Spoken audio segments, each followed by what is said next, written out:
Ecco, Avvocata, siamo sempre con lei collegati per affrontare anche una domanda prima di entrare nel tema dell'immigrazione e della tutela legale e comparativa, naturalmente uno studio che lei sta conducendo. Relativamente all'aspetto dei figli, quanto è che tutela c'è all'estero, in Marocco per esempio, della famiglia, dei figli, nelle separazioni? Lei ha accennato prima il discorso del 2004 in cui la donna si può separare, ma può ricostruirsi una famiglia, ha diritto ad avere i figli, a un mantenimento, cioè ci sono degli oneri in capo all'uomo e delle cause legittime di separazione in cui può avvalersi di questo, o c'è ancora una legislazione che deve fare un passo avanti? Beh, di passi avanti sicuramente si possono sempre fare, soprattutto se si tratta di diritti di tutela della donna, parità di genere.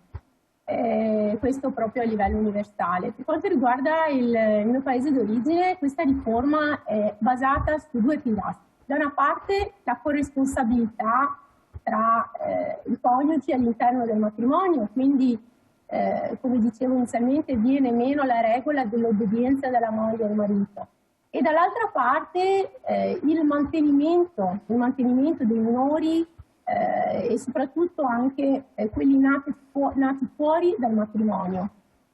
Questo significa che in caso di divorzio, perché in Marocco non esiste la separazione ma c'è direttamente l'istituto del divorzio immediato e irrevocabile, in caso di divorzio il marito è obbligato a mantenere i figli minori. E su questo punto si è molto dibattuto, perché il mantenimento tra l'altro è obbligatorio, perché viene anche entra in gioco anche l'aspetto penale, ovvero il marito nel caso in cui non avesse nemmeno la possibilità di versare gli alimenti è previsto l'arresto e quindi il carcere. Quindi è una normativa anche molto severa, forse anche più severa della nostra qui in Italia. Quindi questo ha comportato anche diciamo come a livello di matrimoni, ci sono stata una forte riduzione proprio nei matrimoni negli ultimi anni, in particolare dopo la riforma, proprio perché c'è una grande responsabilità che si deve assumere l'uomo, ovvero quello di mantenere anche i figli, mentre prima, quando c'era l'istituto della poligamia, l'uomo poteva farsi la seconda, la terza moglie, la quarta moglie e rimandava a casa la moglie la precedente senza alcun obbligo di mantenimento nei confronti dei figli. Quindi invece adesso è obbligato a mantenere i figli sia delle mogli che poi man mano va a divorziare. Ecco. Ci sono legittime cause di divorzio e poi è accettato socialmente nell'ambito della famiglia in cui si vive? È una cosa psicologica anche accettare, perché se ne pensiamo da noi 20 anni fa, 30 anni fa era diverso che non adesso, ma anche nell'ambito delle famiglie stesse, insomma. Guarda, effettivamente quando questa riforma è stata annunciata dal re Mohammed VI nel 2003, che la riforma appunto è entrata in vigore l'anno successivo, nel 2004, quando è stata annunciata nello storico discorso del re nell'ottobre 2003, c'è stata una grandissima manifestazione a livello nazionale nelle principali città del paese, Casablanca, Rabat, ma anche nel nord del paese, proprio perché c'era la parte più conservatrice e diciamo più tradizionalista che non accettavano l'aspetto del divorzio o il fatto di poter andare ad adattare una normativa fondata sulla legge religiosa. Dall'altra parte c'era una parte del tessuto sociale della società che invece lottavano per i diritti umani, per la parità di genere, e di conseguenza hanno voluto fortemente questo cambiamento, grazie anche e soprattutto alle associazioni femminili che hanno portato avanti, come abbiamo detto, delle battaglie negli anni 70. Quindi questa riforma, il divorzio, ancora oggi, nonostante diciamo è più che raddoppiato le richieste, sono più che raddoppiate le richieste di divorzio, ancora oggi è difficilmente accettato all'interno delle famiglie. Soprattutto se pensiamo alle donne che vivono all'estero, difficilmente riescono, le loro famiglie in Marocco difficilmente li sostengono a intraprendere questo percorso della separazione o del divorzio in Italia. Quindi noi ci troviamo delle donne che sono chiuse in casa, donne immigrate chiuse in casa in Italia, e che difficilmente possono scegliere in maniera consapevole e in maniera indipendente, perché tante volte purtroppo anche le loro famiglie d'origine, i loro paesi d'origine non li sostengono abbastanza e magari li portano anche in alcune situazioni a continuare ad accettare magari situazioni di violenza o situazioni di sottomissione che, perché ritenute appunto situazioni ordinarie. Certo. E quindi tante donne, diciamo, nonostante la volontà è quella di poter in qualche maniera ottenere la loro indipendenza, difficilmente la ottengono perché comunque sono molto influenzate dalla famiglia di origine, perché qui non hanno nemmeno un contesto sociale che li possa sostenere, perché come abbiamo detto il fattore linguistico è importante. Quando non si conosce la lingua è difficile una donna che si trova sola in un paese poter chiedere aiuto. E le cause legittime di divorzio ci sono? Dopo la riforma, causa legittima, il Marocco il divorzio può essere fatto anche in maniera consensuale senza necessariamente avere una causa. Okay. E questo è stato un aspetto positivo del divorzio, cioè il divorzio consensuale, se una donna decide di divorziare, va in tribunale e chiede il divorzio e ottiene, il giudice riconosce appunto il cosiddetto ripudio, che prima era un diritto solo per l'uomo, dopo la riforma del 2004 è diventato un diritto anche per la donna, quindi anche la donna può divorziare, quindi ripudiare l'uomo, anche senza il consenso dell'uomo, perché è il giudice che divorzia la donna, che dà questo diritto alla donna. Mentre prima della riforma la donna era molto più difficile per lei ottenere il divorzio, perché era obbligata a dimostrare il danno subito, a dimostrare la violenza. Quindi possiamo immaginare che una donna che deve portare 12 testimoni, che tutti dicono che effettivamente ha subito violenza o che c'era il danno, difficilmente poteva avvenire questo. Quindi era molto più difficile ottenere il divorzio prima, perché era richiesto proprio un danno. Ci sono ancora altre situazioni oggi, magari soprattutto nelle periferie, dove magari in alcune situazioni la donna quando va dalla polizia si trova, magari dicono: ma torna da tuo marito, ma cercate di mettervi d'accordo, però insomma in casi di situazioni di violenza devono essere intrapresi dei percorsi da parte dell'uomo che effettivamente ci dicano che ha superato questa situazione. Certo. Quindi un percorso obbligatorio e tante volte, magari ancora oggi, questo non avviene nel mio paese. Infatti questo è un aspetto importante, un po' ovunque comunque. E invece, come in poche parole, perché in realtà è uno studio approfonditissimo che sta facendo, addirittura sarà un libro, per cui non si riesce in pochi minuti, però questo studio sull'immigrazione e la regolamentazione anche in Italia rispetto al resto del paese, che cosa ne è emerso? Abbiamo una buona regolamentazione, una buona disciplina della materia, non c'è niente, come siamo messi?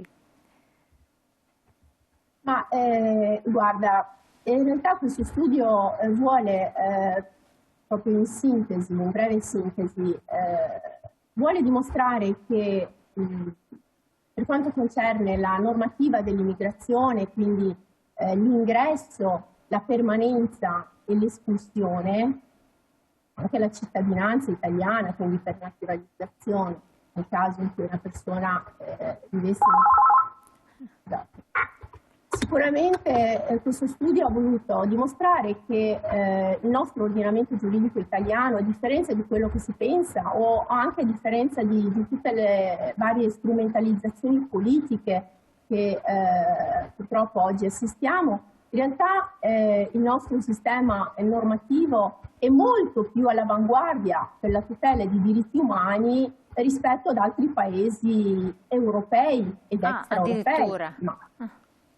Certo, certo, ed è questo anche diciamo, il pilastro del lavoro che sto facendo da ormai un annetto. Spero di poter fare la pubblicazione entro giugno, ma a differenza di quello che viene spesso detto, la situazione oggi dell'immigrazione, cioè la tutela dell'immigrazione, è all'avanguardia sicuramente rispetto a paesi molto più avanzati di noi.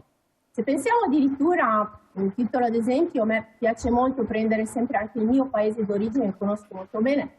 Se noi pensiamo che per quanto riguarda i rimpatri, no, ci sono degli accordi bilaterali tra la Spagna e il mio paese e il Marocco, dove per esempio le espulsioni, se una persona arriva in Spagna, loro prendono, la riportano indietro e nessuno viene accusato di niente, nel senso che è ordinaria amministrazione. Se una persona ha i requisiti e entra legalmente è un discorso, ma se una persona entra senza avere requisiti, come riesce a entrare, la prendono, la riportano. Certo. Ma tra l'altro senza alcuna violazione, stiamo parlando di accordi bilaterali e a mio avviso occorre veramente per il nostro paese lavorare di più su questo. E tornando, riagganciandoci al discorso di prima, la comunicazione, il dialogo, il fatto di poter coinvolgere anche magari, perché no, delle figure delle seconde generazioni o comunque persone che conoscono molto bene il paese d'origine e il paese di adozione, potrebbe essere una chiave, diciamo, vincente per il nostro politica sull'immigrazione. Però questo libro vuole proprio far vedere che comunque rispetto ad altri paesi europei non abbiamo nulla da invidiare, anzi tutt'altro. Ecco, lei è membro del tavolo regionale dei diritti umani e presidente dell'associazione Agami. Le dà quindi un ruolo di responsabilità, ma un ruolo anche di dialogo istituzionale questa posizione? Sì, credo fortemente nell'integrazione giuridica, credo fortemente nell'assumersi delle responsabilità e dare il proprio contributo. Credo che ognuno di noi nel proprio piccolo può portare anche la propria esperienza di immigrazione, però sempre in positivo. Cioè vedere sempre il lato positivo anche dell'immigrazione stessa.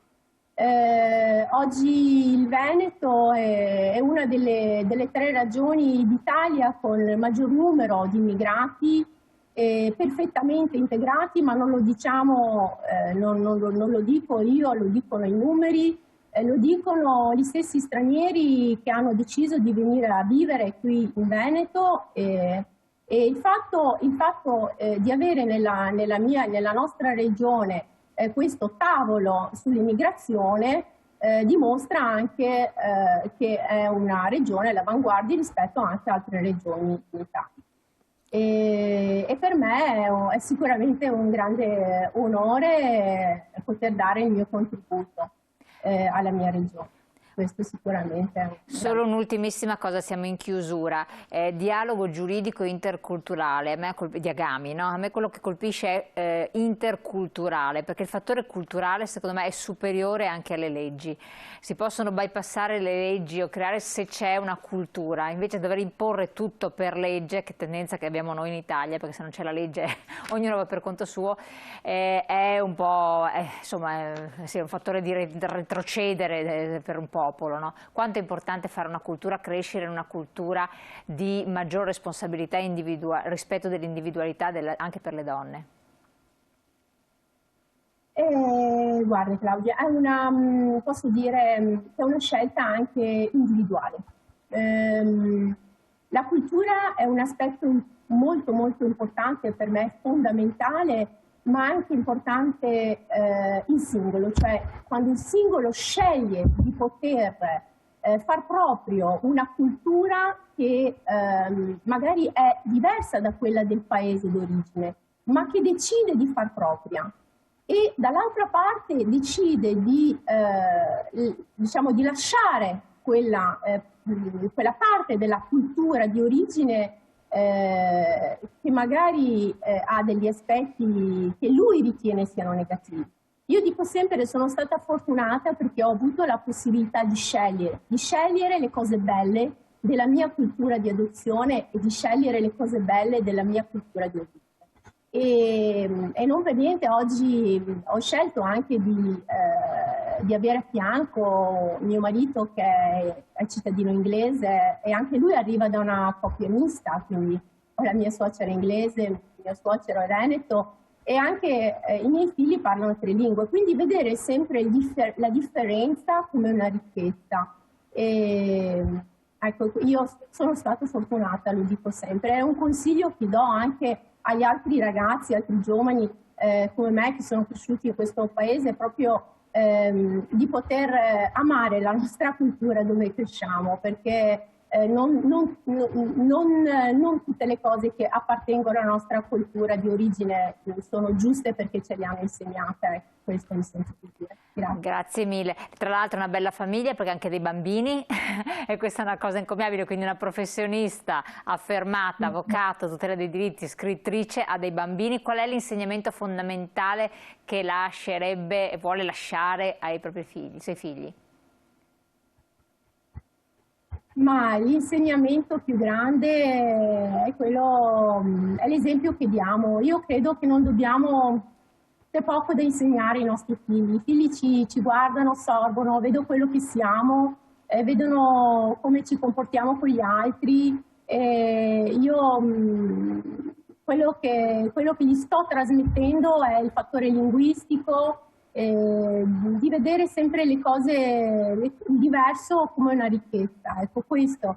Viaggiare molto, noi andiamo spesso a trovare i nostri zii in Inghilterra, come gli zii in Marocco, come i parenti che abbiamo in Belgio, perché la mia famiglia poi dall'Italia si sono trasferiti in Belgio, quindi avere una visione aperta a 360 gradi, ma non dobbiamo trasmettere messaggi, i nostri figli vedono come quello che siamo noi.